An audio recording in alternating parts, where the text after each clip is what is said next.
काले धन के मामलों की जांच कर रहे भारतीय कर अधिकारियों और जांचकर्ताओं ने विदेशों में जमा अवैध धन के खिलाफ की जा रही कार्यवाही में सहयोग को और मजबूत बनाने का फैसला किया है।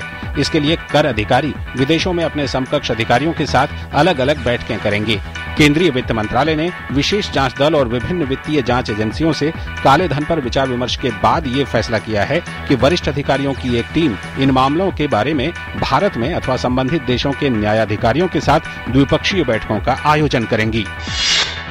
सुनंदा पुष्कर की संदिग्ध हालात में मौत के मामले में तीनों मुख्य गवाहों के लाई डिटेक्टर टेस्ट के लिए अदालत ने अनुमति दे दी है। पिछले हफ्ते दिल्ली पुलिस की विशेष जांच टीम ने अदालत से सुनंदा के घरेलू नौकर नारायण सिंह, चालक बजरंगी और सुनंदा के दोस्त संजय दीवान का लाई डिटेक्टर टेस्ट कराने की अनुमति मांगी थी। इस बीच तीनों गवाहों ने भी लाई डिटेक्टर टेस्ट के लिए अपनी स्वीकृति दे दी है। पुलिस का कहना है कि ये तीनों गवाह सुनंदा की मौत वाले दिन होटल लीला में ही मौजूद थे और इनके पास सुनंदा की मौत को लेकर कुछ अहम जानकारियां हैं। दिल्ली उच्च न्यायालय ने यौन उत्पीड़न के एक मामले में टेरी के निदेशक आर के पचौरी को निचली अदालत से मिली अग्रिम जमानत तत्काल रद्द करने से बुधवार को इनकार कर दिया। एक महिला अनुसंधान विश्लेषक ने पचौरी के खिलाफ यौन उत्पीड़न का मामला दर्ज कराया था।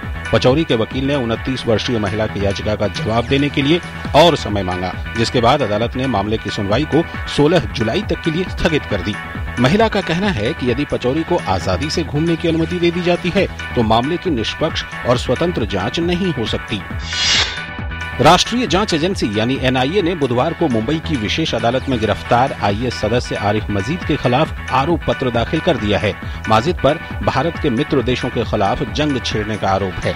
राष्ट्रीय जांच एजेंसी ने आईपीसी की धारा 125 के तहत आरिफ के खिलाफ एफआईआर दर्ज किया था। केंद्र सरकार ने बाणसागर बांध से छोड़े जाने वाले पानी के मुद्दे पर मध्य प्रदेश और उत्तर प्रदेश के बीच विवाद को सुलझाने के लिए गुरुवार को नई दिल्ली में इन राज्यों के मुख्यमंत्रियों की बैठक बुलाई है। बैठक की अध्यक्षता केंद्रीय जल संसाधन मंत्री उमा भारती करेंगी। मध्य प्रदेश स्थित इस बांध का नियंत्रण बाणसागर नियंत्रण बोर्ड के हाथ में है, जो कि केंद्रीय जल संसाधन मंत्रालय का एक अधीनस्थ है। उत्तर प्रदेश सरकार ने केंद्रीय जल आयोग के अध्यक्ष को पत्र लिखकर अनुरोध किया था कि उत्तर प्रदेश को उसका पानी का हिस्सा दिलाने के लिए बाणसागर बांध से 2 महीने के लिए 2000 क्यूसेक पानी सोन नदी में छोड़ने के लिए मध्य प्रदेश सरकार को उचित निर्देश दिए जाएं। चुनाव आयोग द्वारा पेश एक कानूनी मसौदे के मुताबिक प्रवासी भारतीय प्रॉक्सी या ई बैलेट के माध्यम से भारतीय आम चुनाव में हिस्सा ले सकेंगे। इस मुद्दे पर काम कर रहे चुनाव आयोग की एक विशेष समिति ने कानूनी खाका कानून मंत्रालय को भेजा है ताकि चुनाव कानून में संशोधन किया जा सके, जिससे विदेशों में रह रहे भारतीयों को प्रॉक्सी वोटिंग या ई बैलेट सुविधाओं के इस्तेमाल की इजाजत मिल सके। कांग्रेस उपाध्यक्ष राहुल गांधी ने अपने निर्वाचन क्षेत्र अमेठी में केंद्र सरकार की योजनाओं के कार्यान्वयन पर असंतोष व्यक्त किया है।